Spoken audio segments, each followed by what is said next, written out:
Assalamu alaikum, my student. Good morning. Sorry for being late. Actually, this video was recorded yesterday, but there is a technical problem to upload it by our technician in the university. But never mind.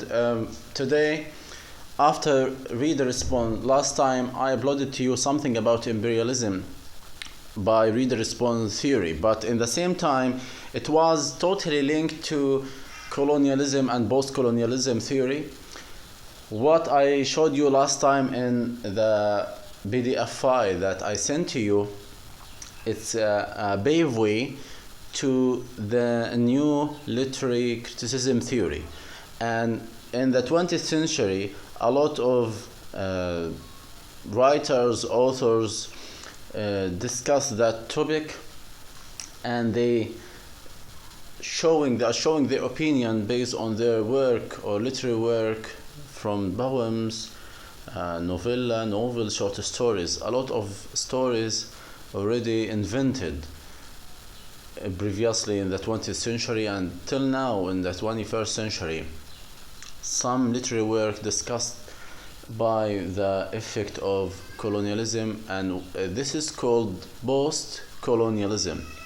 As I said, that colonialism and post-colonialism is something like modernism and postmodernism. When we talk about modernism and postmodernism theories, surely that the point is about in 20th century and 21st century, and how the literary work changed from the Shakespearean or Elizabethan century till the Victorian century, and finally it reached somehow to be remodified by American authors and British authors or the Russian writers. And this kind of modernism or postmodernism, how the translation helped them to understand each other somehow, and how the effect of literature reached to many countries.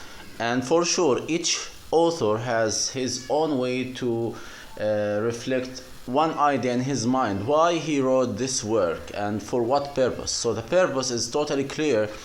There is something, and here Joseph Conrad's colonialism perspective as articulated in Heart of Darkness. So to start with this work, I have written it with citations. Every reader asks himself, herself. So this kind of work is written, and it's at the same time like it's compiled work. So this kind of work, why it's written, what has been referred to Heart of Darkness in the novel. Is it the wild, untamed, and scalded country of Congo, or secluded country of Congo, or is it the heart of the Englishmen who believe that it is their duty to tame the natives of Congo? And in doing so, they are not only suppressing but destroying the local natives and their culture. So according to Chinua Achebe, the famous writer from Nigeria, he wrote some books about colonialism and post-colonialism, and he has one book about an image of Africa from or racism point of view and imperialism. So this book, you can just have a synopsis on it.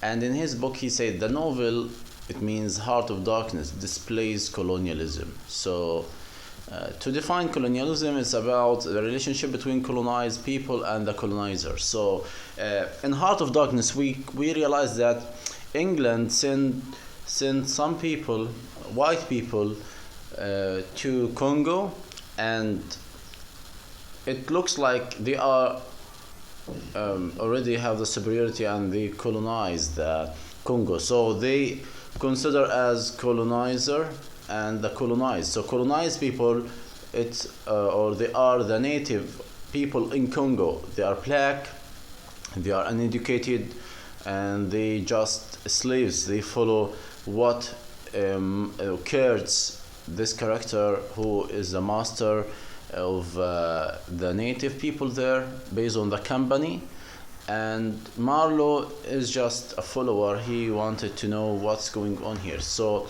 in our book, Lois Tyson, if you check the colonialist topic here in our book, I mean, if you check the book of Lois Tyson, Critical Theory Today, our book that we use in the whole semester. So you can back and find the colonialism. Colonialist ideology was based on the colonizer assumptions of their own superiority. So they show us that the white people, they are superior. They have everything better than us. They are the best. This is the way to show the colonizers. So which contrasted with alleged inferiority of natives, indigenous people, those people who lived there originally for centuries. So the colonizers also considered that the culture of their ancestors was extremely civilized.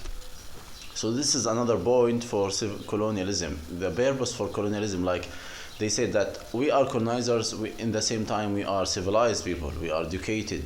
Civilized means they know how to live their own life.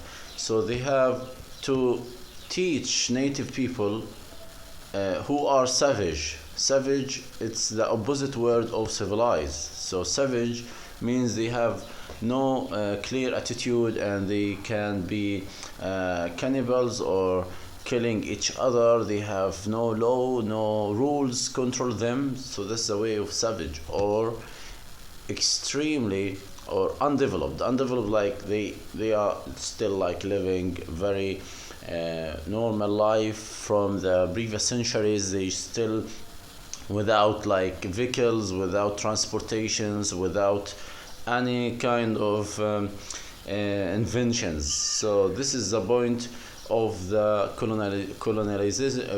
colonialism or post-colonialism. But let's focus about colonialism here, as it is about civilizing or how to make people civilized, and in the other point, how to show them that you are always superior upon them. So in other words, colonizers see themselves as superior to colonized people. In addition to this, colonizers think that they set up examples. It means they are like messengers. You know, like when God sent messengers, or Allah sent messengers to people just to teach them how to learn moral point of views and how to know there is God. And at the same time, for them, they think that they are examples. They need or native people, they should follow them as a best example, or the best example in the world. For colonial people, so colonized people were considered other, different, and therefore inferior. Inferior means they have something lack, like they feel they are inferior, they lack something. As you can study about inferior complexity, always Eastern people or African people who are black, they feel they are inferior in the front of white people, to the point of being less than fully human. So I am a human, yes, I have two eyes, I have full body, but I have something little, or they always, the colonizers, belittle other human being. It means because they are white, they have the thinking, they belittle the other human.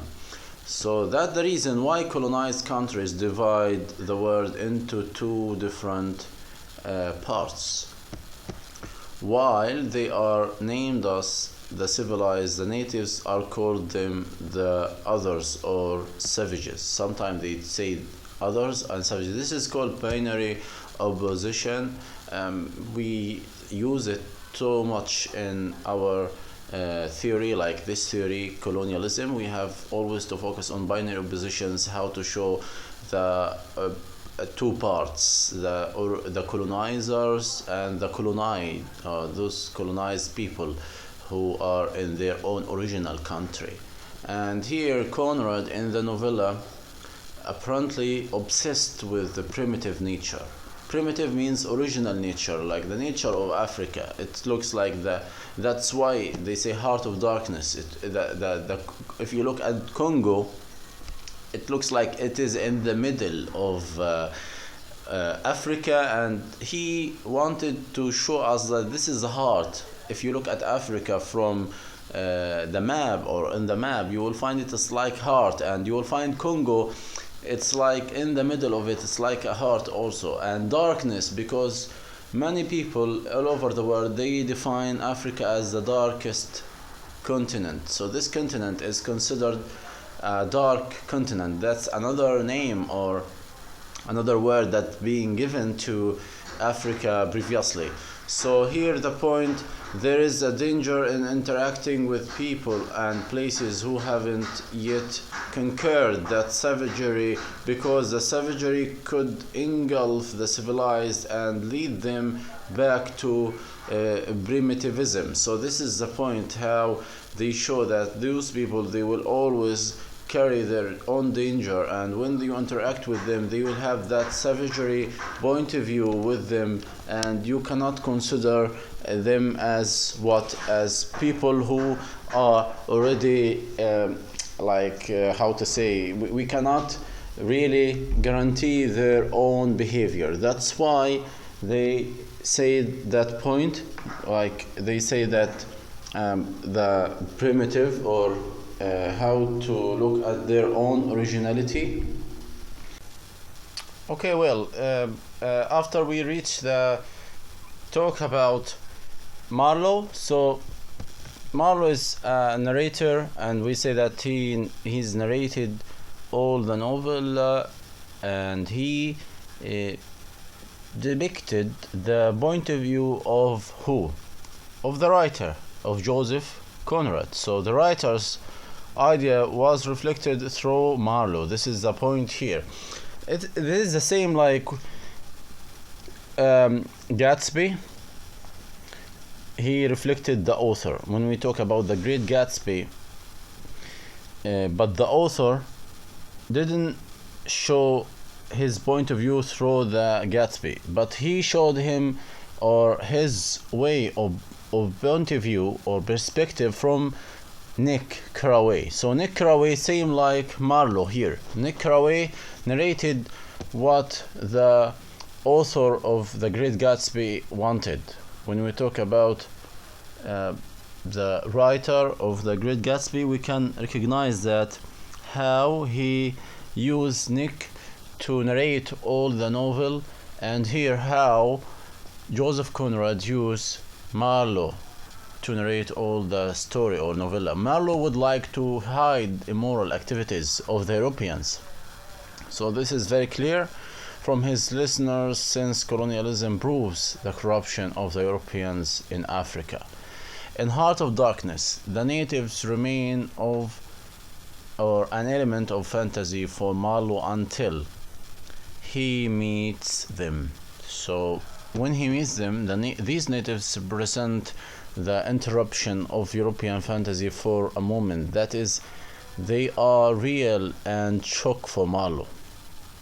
So why he shocked? Let's see how he described them in his in this quotation. We have a quotation. In this quotation, they were from Heart of Darkness, page 19, like chapter 1.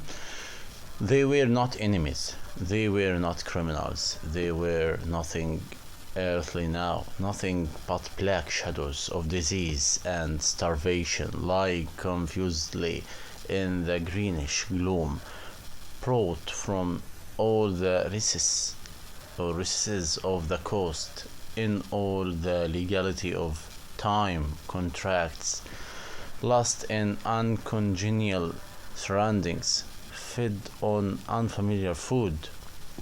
They sickened, became inefficient, and were then allowed to crawl away and rest.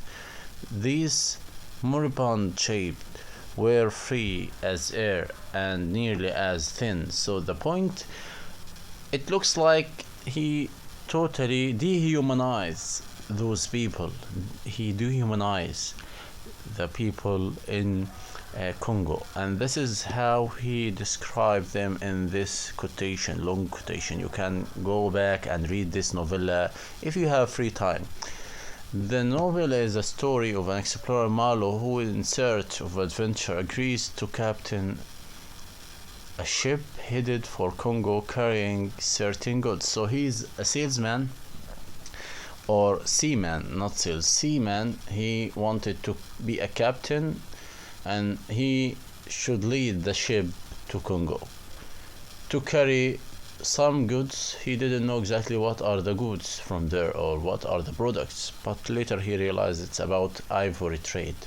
So the novel began with Malo recounting the events that occurred during his time in Congo to a group of people aboard his boat Nelly. Malo feels pity for natives, unlike the majority of colonizers. So all colonizers, they don't have any feeling towards having slaves or toward maybe kicking or maybe dehumanizing or doing that racial discrimination. Why they let them work day and night without having any rest? It's very uncommon. Through the end of the novel, the African, or which called others, are presented as the dark side of Europe.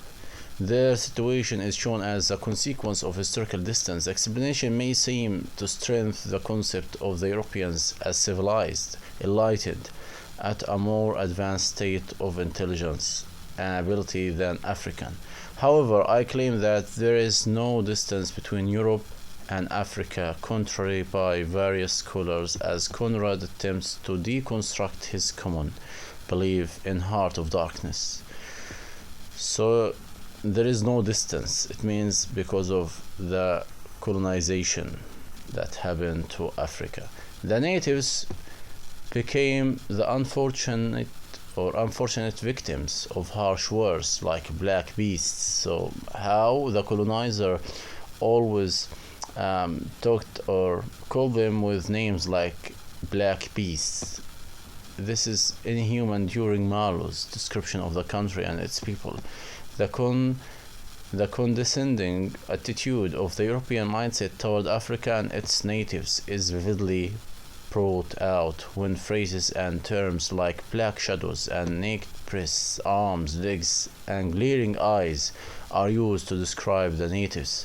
All of this made people frightened or afraid from watching or meeting them. The continent of Africa becomes the other word in the novel, which will always be inferior to the Europe.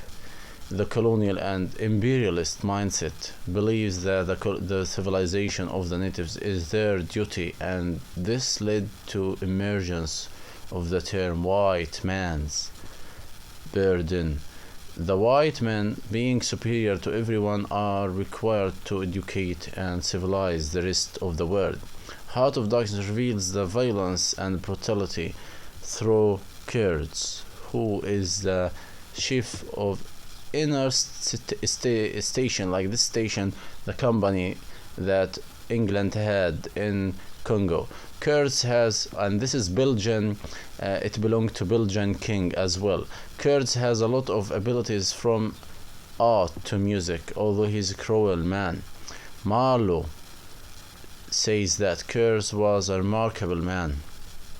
He had something to say. He said it. Since I had peeped over the edge myself, I understand better the meaning of his stare that couldn't see the flame of the candle but was wide enough to embrace the whole universe. So this kind of quotation, you can find it in Heart of Darkness, page 91. You come back to Heart of Darkness, page 91, to find this quotation. Kurds as a European think that he has the right to control all the natives, and Marlowe is critical about his meaningless authority over black people, since he doesn't approve of European violence brought about by European colonialism. Additionally, Kurds see himself responsible for education of the natives besides exploiting them. So we talk about colonialism, but when we talk about the imperialism, it's under the colonialism. Imperialism means what? How to civilize people, how to educate them, how to let them learn your own language, talk like you, deal with people like you, and change their inner culture. This is the imperialism. How I first of all colonize your land. Second point, how you follow the imperialist point of view. It means I am the superior, I need to civilize you, you have to be surrender and follow my instructions as I need, not like what you had been into for centuries. So this is a point for imperialist. However, Kurtz tortures them rather than educating, and Conrad shows this reversal in his novel. And Conrad hated imperialism in Central Africa because of its savageness, selfishness, and devastation. Kurt's final words, the horror are about how civilized man can change to savagery when there is no restriction. In fact, the horror doesn't stem from the savagery of the natives. Therefore, Kurtz can be considered as corruption brought to Africa from Europe.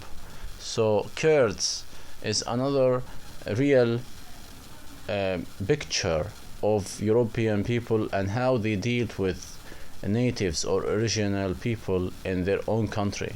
And here they consider as a corrupted man. So Marlowe supports this idea by stating that I saw him open his mouth wide.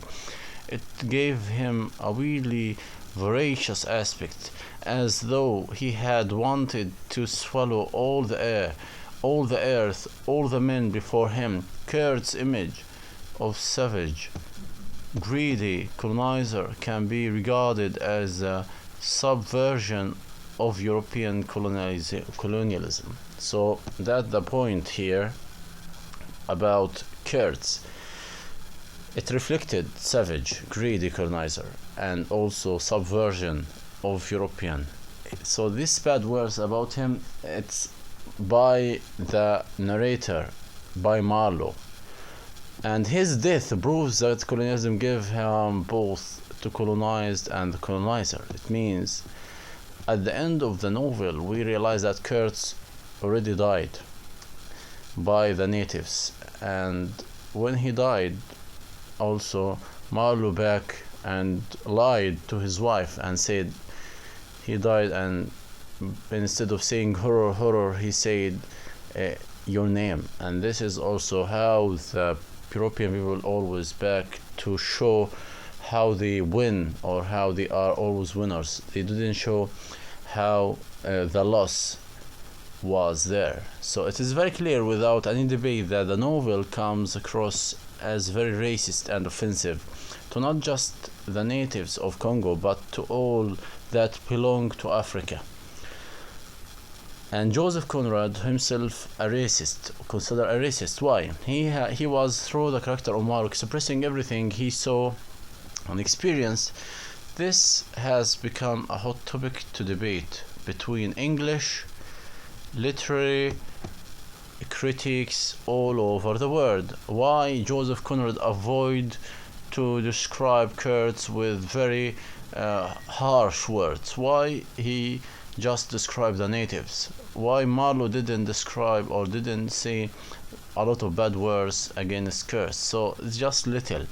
There are many who firmly believe that Conrad was a racist, and then there are those who define him amidst these or this debate. It becomes very interesting to discuss what Conrad's approach toward colonialism and imperialism was. One of the loudest voices that condemn Conrad and his novel is that Chinua Achebe. He was not offended by one random statement but by very syllable of the novel. His vince or his contempt toward Conrad in the essay An Image of Africa. So when you read this book, An Image of Africa, you will realize how many examples that Joseph Conrad through Marlowe avoided to describe original people with a nice word and avoided to describe European with bad words. So he talks about indifferent attitude of English towards Africa by comparing the description of the river Thames in England and the river Congo in Congo Thames has been described as peaceful, holy, and it becomes the epitome of English superiority. So this is Thames in London. Congo has been described as wild, violent, and it becomes the embodiment of the untamed country and its natives that need to be civilized. This is the way how Joseph Conrad described Thames and how he described also the Congo River. This is already binary position here, you can find it. What surprised and saddened Achebe is that European mindset continues to be oblivious to the history and culture of Africa. So we need to be a little bit like clear about the history. He tried also to educate people, the culture, local culture. This is another point. So why always colonizers wants to educate people? Why the imperialists thinking like this? Why they just come to colonize and that's it, control people? But why they need to change the religion? Like here, colonizers believe that their custom, religion is superior. They need people to follow their religion, they need people to follow their custom or clothes, they need people to follow them in the way of traditions. So this is a point of it. Like here, Achebe discuss it from different points, and we have at the end, I am of the view that the novel How to Plan definitely comes across as racist and offensive toward Africa, but that wasn't the intention of Joseph Conrad. Let's move. Conrad was merely presenting Congo as he saw it through Marlowe. Even Chinua Achebe, probably his harshest critic ever, agrees that Conrad's skills as a writer are exceptional. I do not doubt, as he said here, Achebe, great talent. Even Heart of Darkness has its memorable good passages and moments. The reaches opened before us and closed behind, as if the forest had stopped leisurely across the water to bar the way for our return. This is from An Image of Africa. You can back and read it if you like. It becomes difficult hence for us to know about Conrad's attitude towards colonialism, and at the end his voice through Marlowe is that a viewer who is reporting things as he is seeing. So let's move to read some more about the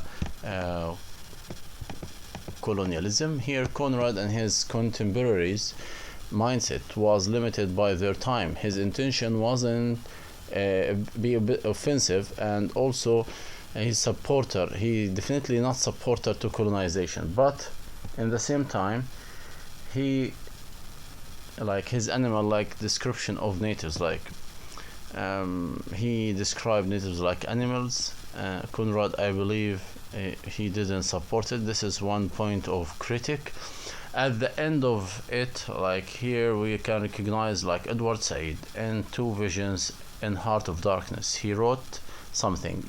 He elaborates on this point and also counters Achebe's claim.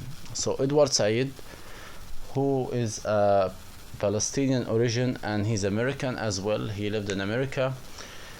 He has some books like Imperialism, Culture and Imperialism, one book, and another book like Two Vision in the Heart of Darkness. He wrote a lot of ideas, and in his book he showed how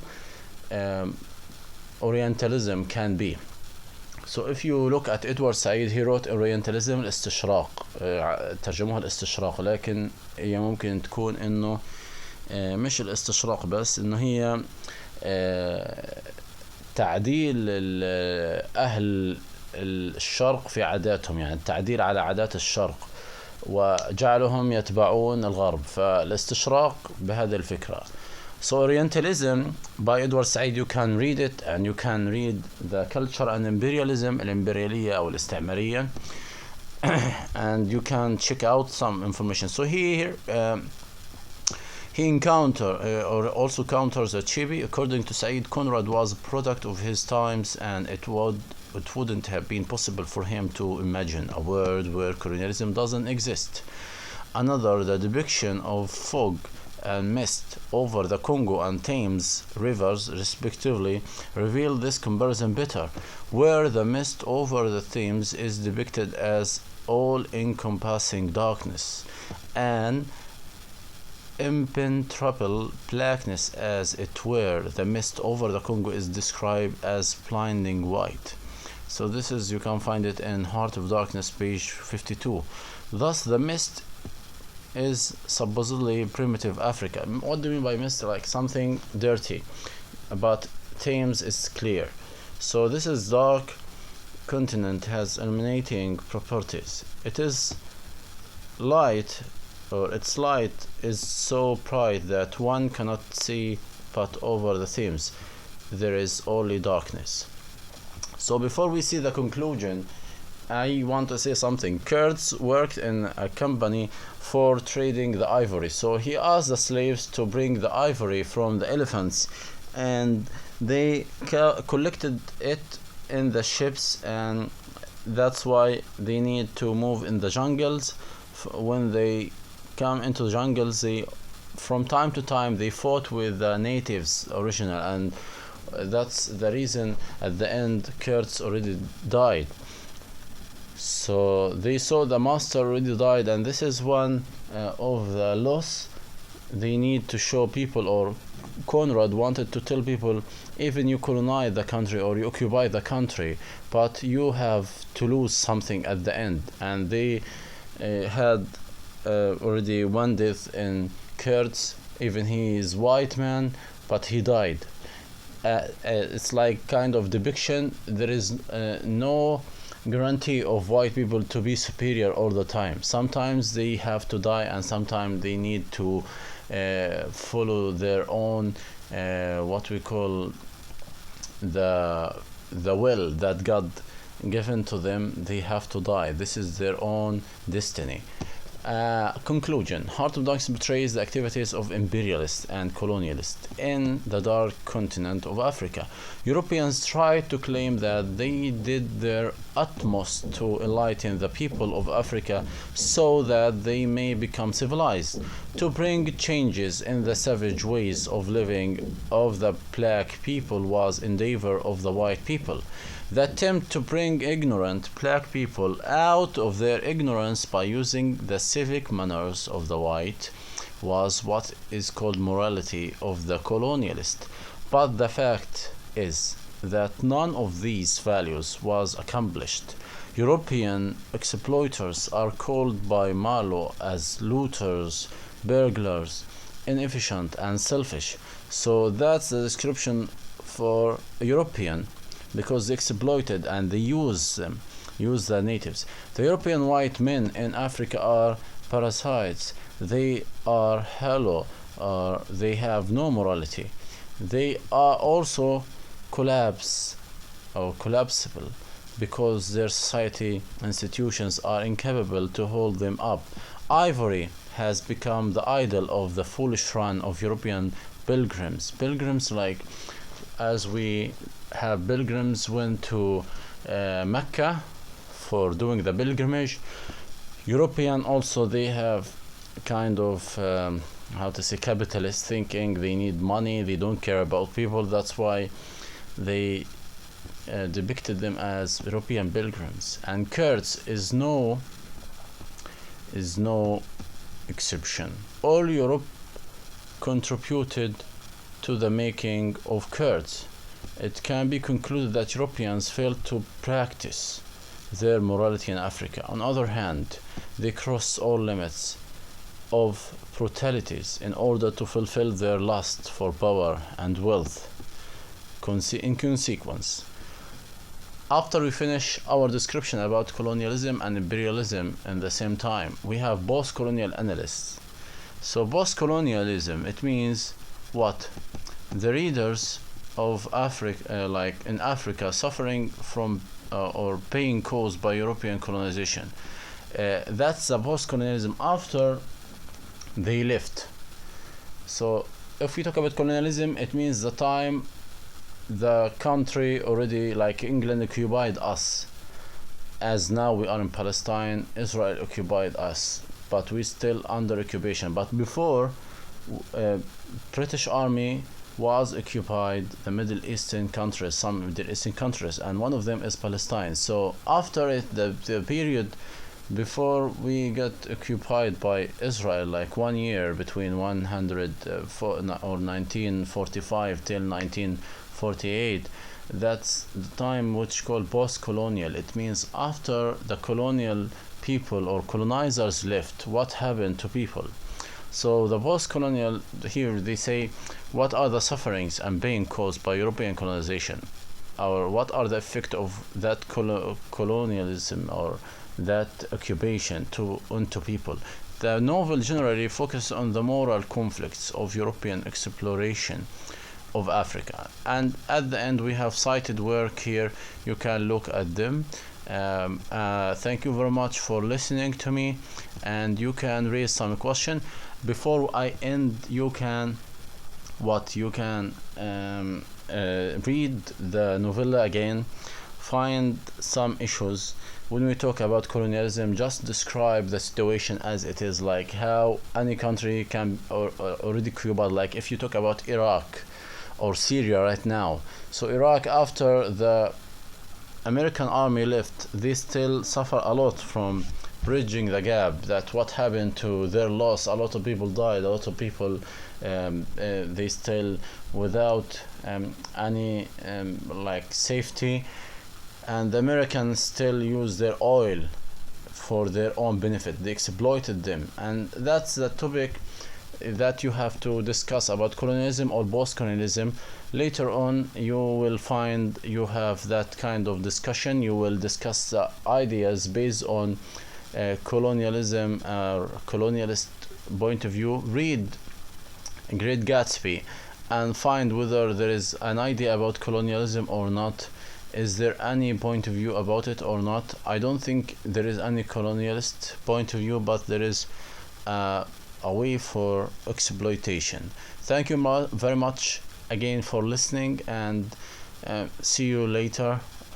I hope that you have a great time ahead, and for your questions, try to read before you ask or raise a question. That's my idea. And for the previous theory, reader response theory, I think you just need to react based on your own thinking. That's the main point. Thank you very much.